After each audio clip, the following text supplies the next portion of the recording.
Hi orange பிளட்ஸ், welcome to Rakesh Jenny 2.0. இந்த வீடியோல star படத்தோட ரிவ்யூ தான் பார்க்க போறோம். ஸ்டார் உடனே நம்ம பிரசாந்த் ஜோதிகாவோட ஒரு படம் நடிச்சாரு, அதுக்கு போயிட போறீங்க.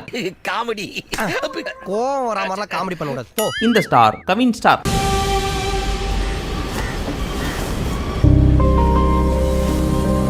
அதாவது பிஎஸ்கே, அது நான் அது பிஎஸ்கே அப்படின்னு உங்களை மாதிரியே நானும் ஷாக் ஆனேன். தியேட்டருக்குள்ள போன உடனே பிஎஸ்கே பிஎஸ்கே அப்படின்னு கூட்டம் கூட்டமா கத்த ஆரம்பிச்சிட்டாங்க.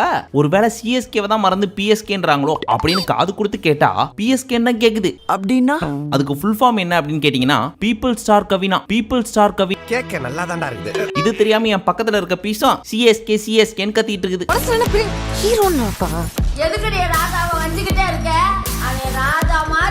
சரி, அதை விடுங்க. இந்த படத்துல கவின் ஹீரோவாவும் அவருக்கு அப்பாவா லாலும் பேரா ரெண்டு பொண்ணுங்க நடிச்சிருக்காங்க. ஒருத்தவங்க பேரு பிரீத்தி முகுந்தன். இவங்க ஒரு சைடுல இருந்து பாக்குறப்போ லைட்டா கியாரா அத்வானி மாதிரி இருக்காங்க. ஒரு லோ பட்ஜெட் கியாரா அத்வானின்னு சொல்லலாம். இன்னொரு ஹீரோயின் ஜெமினி கணேசனும் சுருளி ராஜனும் அப்படின்னு ஒரு படம் வந்துச்சு, ஞாபகம் இருக்கா? அந்த படத்துல நடிச்ச one of the heroine Aditi Pohankar. And இந்த படத்தோட டைரக்டர் பியார் பிரேமா காதல் அப்படின்ற படத்தை டைரக்ட் பண்ண இளன். இதுக்கு முன்னாடி கூட ஒரு படம் எடுத்தாரு, கிரகணம் அப்படின்னு சொல்லி.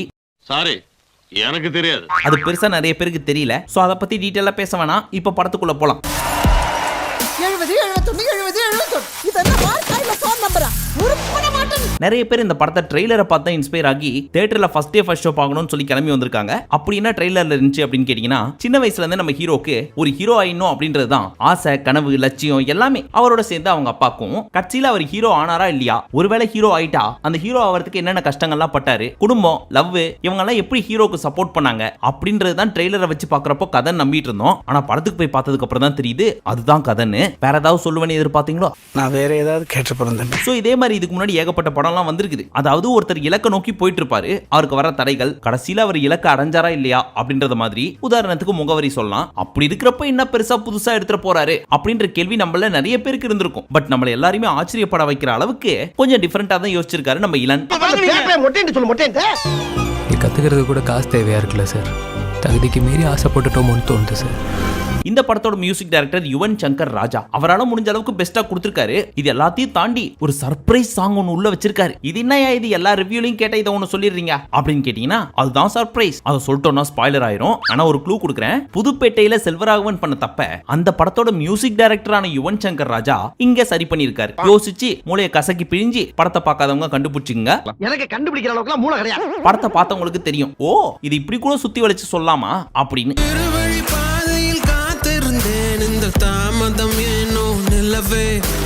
படத்தோட ஓவரால் டியூரேஷன் 158 நிமிஷம். அதாவது 2 மணி நேரம் 38 நிமிஷம். 2 மணி நேரம் 40 நிமிஷம் சொல்ற அளவுக்கு என்ன பெருசா உள்ள வச்சிருக்க போறாரு? அப்ப பெருசா ஏதோ பண்ண போறாங்க போல இருக்கு. வெயிட் அண்ட் வாட்ச் அப்படின்னு ஆரம்பத்திலே ஒரு ஹைப் கிரியேட் ஆகுது. ஃபர்ஸ்ட் ஹாஃப்ல வர ஹீரோயினை பாத்தீங்கன்னா ஆள் பார்க்கிறதுக்கு கொஞ்சம் நல்லா இருந்தாலும், ஹீரோயின் மெட்டீரியலா இருந்தாலும் அவங்க தான் அப்பப்போ நல்லா போயிட்டு இருக்க படத்துல வந்து எதுக்கு இவ்வளவு ஸ்பீடா போறீங்க, ஸ்லோவா போங்க அப்படின்னு ஸ்லோ பண்ணி விடுவாங்க. ஒய் ப்ரோ, நான் ஒண்ணுமே இல்லாதவனை விட்டுட்டு போயிட்டான்.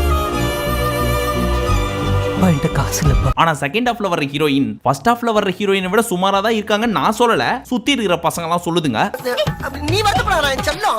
நோ நோ நோ நோ, வேணாம், ஃபீல் பண்ணாத, அவன் சும்மா பேசுறான். ஆனா ஆக்டிங் வைஸும் சரி, ஸ்டோரி வைஸும் சரி, ஃபர்ஸ்ட் ஹாஃப்ல வர ஹீரோயினை விட செகண்ட் ஹாஃப்ல வர ஹீரோயின் ரியலிஸ்டிக்காவும் நடிச்சிருக்காங்க, போர் அடிக்காமவும் கொண்டு போயிருக்காங்க. நானா ரொம்ப சந்தோஷப்பா. அண்ட் முக்கியமா படத்தோட கிளைமேக்ஸ்ல ஒரு ட்விஸ்ட் இருக்கு. அதுக்கு முக்கியமான காரணம் இவங்க தான்.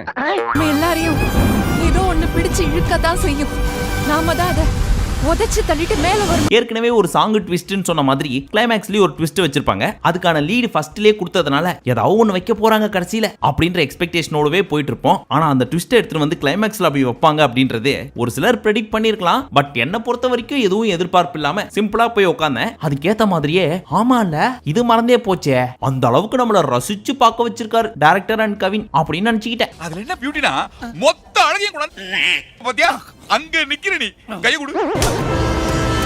வலிமை குறைந்த போதிலும் இந்த படத்துல நம்ம கவினுக்கு 3 ரோல். ஸ்கூல் பையன், காலேஜ் பையன், ஃபேமிலி மேன். அதுலயும் இந்த ஸ்கூல் பையனா வர்றப்பெல்லாம் வாரணம் ஆயிரம்ல ஏத்தி ஏத்தின்னு ஒரு சாங் இருக்கும் தெரியுமா, அந்த மாதிரி இதுல ஒரு சாங் இருக்கு. அப்படியே அந்த பாட்டுல இவரை பாக்குறதுக்கு சூர்யா மாதிரியே இருக்காரு. ஆதிவாசி அடக்கிவாசி இன்ஸ்பயர்டு ஃப்ரம் வாரணம் ஆயிரம் அப்படின்னு போட்டிருக்கலாம். என்ன ஆரம்பத்துல இருந்து படத்தை புகழ்ந்து புகழ்ந்து பேசிட்டு இருக்கிற, பொட்டி கிட்டி ஏதாவது வாங்கிட்டானோ? ரொம்ப கேவலமா இருக்கு. இதுனா ஓகே. அப்படின்ற கேள்வி நம்ம பசங்கள நிறைய பேருக்கு இருக்கும். அவசரப்படாதீங்க. ஃபர்ஸ்ட் பாசிட்டிவெல்லாம் சொல்லி முடிச்சிடணும் இல்லையா? அதனால சொல்லி முடிச்சாச்சு. இப்போ நெகட்டிவ் பார்ட்டுக்கு வருவோம். தம்பி மயில் வாகனம் வெளிகட்ட இழுத்து மூடுறா. இந்த படத்தை பொறுத்த வரைக்கும் ஒரு மோட்டிவேஷன் ஸ்டோரி இது. ஆனா அந்த மோட்டிவேஷன் ஸ்டோரியை இன்னும் கொஞ்சம் டீடைலிங் பண்ணி தான் நல்லா இருந்திருக்கும். எது இன்னும் டீடைலிங்கா? ஏற்கனவே படம் 2 மணி நேரம் 40 நிமிஷம். இன்னும் டீடைலிங் பண்ணா 4 மணி நேரம் 80 நிமிஷம் போயிடும். இதான் உனக்கு வேணுமா அப்படிலாம் ஒரு சிலர் கேட்பீங்க. நான் அப்படி சொல்ல வரல. இந்த ஸ்கிரீன் பிளே வைஸ் நிறைய விஷயத்தை இன்னும் பெட்டரா காமிச்சிருக்கலாம். உதாரணத்துக்கு இந்த ஹீரோயின் ஸ்பாட்லாம் இருக்குல்ல, அதுலயும் முக்கியமா ஃபர்ஸ்ட் ஹீரோயின் பார்ட் அதை கொஞ்சம் சுருக்கிட்டு எடிட்டிங்ல வேற சில மேட்டர்கள்லாம் தூக்கி இருக்காங்க. அதெல்லாம் வச்சிருந்திருக்கலாம். வீரா ஏன்டா உன்னை விட்டு போனா சொல்றா, ஏன் விட்டு போனா? அவனுக்கு என்ன பிடிக்கலடா. உதாரணத்துக்கு இவர் ஆடிஷன்ல செம்மையா அடி வாங்குவாரு, அதை காமிச்சிருப்பாங்க. ஆனா எப்படி அதுல இருந்து இவர் இம்ப்ரூவ் பண்ணிக்கிட்டாரு அப்படின்றத எங்கேயுமே காமிக்கல. ஜஸ்ட் போன் கால்லயே அடேங்கப்பா என்னமான்னு அடிக்கிறான் இந்த பையன், அவனை அப்படியே தொக்கா தூக்கின்னு வா, டேய் அந்த தங்கத்தை தூக்கின்னு வாங்கடா அப்படின்னு பொசுக்குன்னு காமிச்சதுனால அப்படி என்ன பண்ணிருப்பாரு, ஒரு வேளை கிளைமேக்ஸ்ல சொல்லுவாங்க போல இருக்கு அப்படின்ற எக்ஸ்பெக்டேஷனோடவே உட்காந்துட்டு இருந்திருப்போம். ஆனா கட்சி வரைக்கும் அதை காமிக்கவே இல்லை. அதுக்கு பதிலா கிளைமேக்ஸ்ல ஒரு ட்விஸ்ட் வச்சு இங்க உன்னை எக்ஸ்பெக்ட் பண்ணிட்டு உட்காந்துருப்போம்ல, அதையே மறக்க வச்சிருப்பார் நம்ம டைரக்டர் அண்ட் கவின். என்னடி இது? வாழ்க்கையில நான் ஜெயிக்கிற வரைக்கும் எனக்கு யாரும் வேண்டாம்ப்பா. படத்துல கவினோட ஆக்டிங்க பாத்தீங்கன்னா தன்னால எவ்வளவு பெஸ்ட் கொடுக்க முடியுமோ அவ்வளவு கொடுத்திருப்பாரு. ஒரு சில இடத்துல கெட்டப்லாம் சேஞ்ச் பண்ணி எமோஷனலா, ரொமான்டிக்கா, இன்னும் நிறைய டிக்காலாம் ட்ரை பண்ணியிருக்காரு. அதெல்லாம் உண்மையிலே பாராட்டக்கூடியது.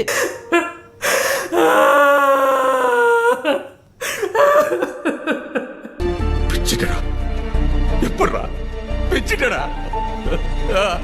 சரி, இதுக்கு முன்னாடி இவர் நடிச்சாரு டாடா, அது நல்லா இருந்துச்சா இல்ல இந்த படம் நல்லா இருந்துச்சா அப்படின்னு கேட்டீங்கன்னா எனக்கு பர்சனலா டாடா ரொம்ப பிடிச்சிருந்துச்சு. அந்த அளவுக்கு இந்த படம் சாட்டிஸ்ஃபை பண்ணுச்சா அப்படின்னு கேட்டா கொஞ்சம் கம்மி தான். பட் ஆக்டிங் வைஸ் டாடாவை விட இதுல ரொம்பவே நல்லா நடிச்சிருக்காரு கவின். அண்ட் ரீசெண்டா செலக்டிவ் மூவிஸ் மட்டும் சூஸ் பண்ணிட்டு இருக்காரு. இதே பாதையில போயிட்டு இருந்தாருன்னா இவரும் நம்ம எஸ்கே மாதிரி வெள்ளித்திரையில் ஒரு இடத்தை பிடிக்கிறதுக்கு நிறைய சான்ஸ் இருக்குது. ஆல் தி பெஸ்ட் கவின் அவர்களே.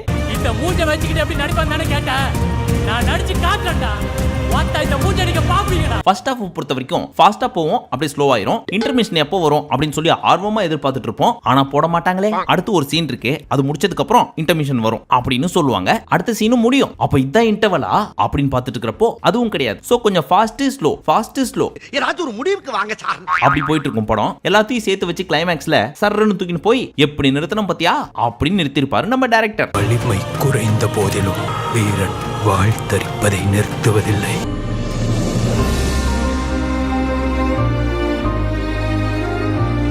ஒட்டு மொத்தத்துல ஒரு சில லாகிங் பார்ட் மட்டும் தூக்கி இருந்து ஸ்கிரீன் பிளே வைஸ் கொஞ்சம் பெட்டரா பண்ணியிருந்தாங்கன்னா இந்த இயர்ல one of the blockbuster மூவியா இந்த படமும் இருந்திருக்கும். இப்போவும் ஒன்னு ஏமாற்றம்லாம் கிடையாது, ஓகே தான். இருந்தாலும் கொஞ்சம் பெட்டரா பண்ணிருக்கலாமோன்னு லைட்டா தோணுச்சு. மத்தபடி படத்துல குறைன்னு சொல்றதுக்கு எதுவுமே பெருசா கிடையாது. நல்ல படம், எல்லாரும் ஃபேமிலியோட தாராளமா போய் தியேட்டர்ல பார்க்கலாம். பார்த்துட்டு வந்து மறக்காம கமெண்ட் செக்ஷன்ல எப்படி இருந்துச்சு அப்படின்றத சொல்லுங்க. மீண்டும் உங்களை அடுத்த வீடியோவில் சந்திக்கும் வரை நன்றி, வணக்கம், நமஸ்தே, நமோஸ்கார்.